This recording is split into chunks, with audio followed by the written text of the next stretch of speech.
માયા બંધાઈ ગઈ ને એટલે જવાનું મન જ નથી થતું. અમારો દીકરો શિરીષ ને એનો દીકરો ગિરીશ ગમે તેટલા મોટા થયા પણ છેવટે મારી સામે તો નાનકા જ કહેવાય ને. સાહેબ, આ ગિરિયો જ્યારે જન્મ્યો ને ત્યારે મને હતું કે આ ગિરિયો મારું નામ રોશન કરશે. ને આજે હું જ્યાં પણ જાઉં બધા મને કે ગુજ્જુભાઈ ગિરીશ કુમારના દાદા આવ્યા. ઓ દાદાજી, આ બેટા શું એકલા એકલા બોલે રાખો છો? આ જરા હું શું કહું છું, હવે તમે તમારો વિલ બનાવી નાખો. એટલે એમ નહીં, આ તો શું છે ને કે વિલ ના હોય ને તો પછી છેવટે ઝઘડા થાય ને લોચા પડે. સેના લોચા ને સેના ઝઘડા ગાંડા, બિલમાં છે સુધી લોચા થાય. આ 2 જોડ મંજીરા ને 4 થાળી વાડકા એને જોઈએ લઈ જાય. હા, પણ એટલે જ કહું છું, આ બધી આઈટમો વિલમાં લખો અને એકવાર ધર્માદામાં આપી દો. ને તો મને ડર એ છે કે મારો બાપો મને આખી જિંદગી સંભળાવશે. આ તને દાદાની મિલકત મળી એમાં તું આજે 2 પાંદડે થયો. તારી વાત સાચી હો ગિરિયા. આ તારા બાપા પર મને જરાય ભરોસો નથી. આ હારો જન્મ્યો ને ત્યારે મારો વાલીડો હાચું રડ્યો એનો તો બોલ. આપણે મોટા થઈને ગામ આખાને રડાવ્યું એનું શું? હા, આ સિરિયસ તો હાવ નકામો નીકળ્યો. પણ ગિરિયા, એક સમયે ગામમાં આપણી ધાક હતી. કેમ, તમે બારવટિયા હતા? ચૂપ કર ડોબા. 5 માણસોમાં મારું નામ લેવાતું હતું. લોકો મારી પાસેથી સલાહ લઈને જ આગળ કામ કરતા. એટલા જ આટલા વર્ષોથી હવે આપણે ગામ પાછા નથી જઈ શકતા. તે હવે એની જરૂર નથી, સમજો. મારે મારું નોલેજ બધા સુધી પહોંચાડવું છે.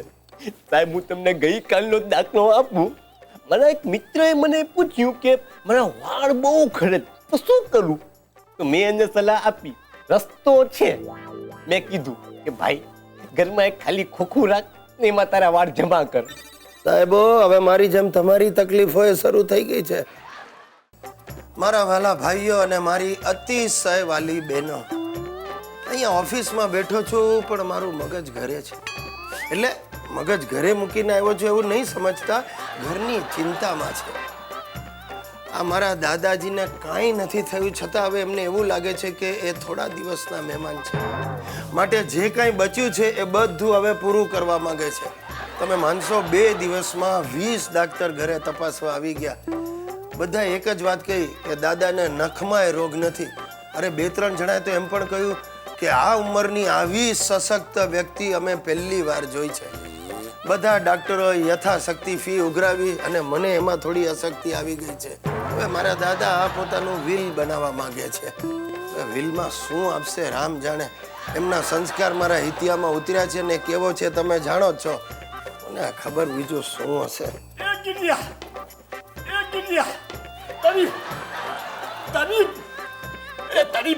તારી ઓફિસની લિફ્ટ રિપેર કરાવ.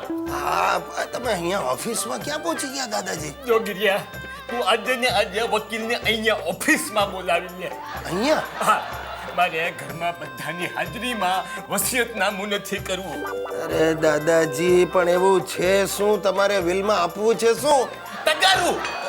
તારે શું પંચાયત છે? પણ તમે ધીમે બોલો, બધા સાંભળે. હું તને અંદરની વાત કરું. મારી પાસે છુપી મિલકત છે. હા, ને મારે એનું વસિયતનામું કરાવવું. હે? છુપી મિલકત? ગામડામાં જૂની સાયકલ પડી છે. જરીની કિનારવાળા 2 ધોતિયા પડ્યા છે. ને 1972ની સાલમાં મારા મિત્રએ વિલાયતથી હજામતનો ડબ્બો મોકલાવ્યો તો એ પડ્યો છે. તમારે એનું વિલ કરવું છે? આ બધું મારે સરકારી મ્યુઝિયમમાં દાનમાં આપવું છે. એ તો મારા ગયા પછી તમે લોકો બધું વેચીને જલસા કરો એ માયલાના છો. દેખા, તારા વકીલને હમણાં ફોન લગાડ. દાદાજી, વકીલને અહીંયા ન બોલાવાય ઓફિસમાં. કેમ? છુપા કેમેરા લાગેલા છે, જુઓ. પણ તમે અહીંયા ફોટા પડાવવા આવો કે કામ કરવા? ચાલ, તું ઊભો થા, આપણે જ વકીલની ઓફિસમાં જઈએ. દાદાજી ઉભા રહો, તમે કામ કરો, તમે હમણાં ઘરે જાઓ.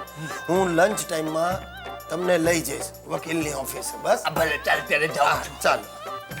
એ ગિરિયા, આ તારી લિફ્ટની જાળી કેમ નથી ખુલતી? એ લિફ્ટની જાળી નથી, ઇલેક્ટ્રિક રૂમની જાળી છે. તમે જાઓ. પણ પાટિયા મારો ને. હા, જોયું સાહેબ, મારા દાદાને શેનું વિલ બનાવવું છે? નિશાળમાં હતા ત્યારની સાયકલ જેનું આજે 100 ગ્રામ મીઠું એ નહીં આવે. એમના લગ્ન વખતના જરીની કિનારવાળા 2 ધોતિયા જે ઉધઈ ખાઈ ગઈ હશે અને વિલાયતથી આવેલો હજામતનો સામાન એને તો દરિયામાં નાખવો પડશે. મને થાય છે હું મારા દાદાને જ મ્યુઝિયમને ભેટ આપી દઉં. It's a good idea.